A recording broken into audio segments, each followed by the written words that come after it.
কংগ্ৰেছৰ সৈতে অখিল গগৈৰ মিত্ৰতা কি হ'ব? মিত্ৰতা হ'ব নে নহয়?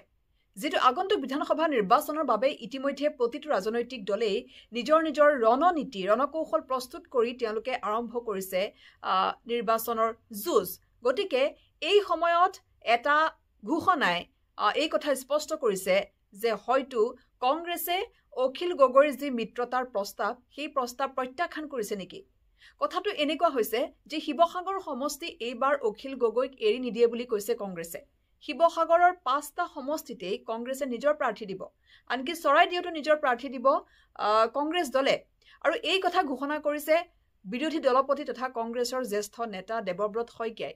গতিকে ইয়াৰ দ্বাৰা এইটো ইংগিত দিছে নেকি যে অখিল গগৈয়ে মিত্ৰতাৰ বাবে যি প্ৰস্তাৱ কংগ্ৰেছক দিছিল সেই প্ৰস্তাৱ কংগ্ৰেছে প্ৰত্যাখ্যান কৰিছে।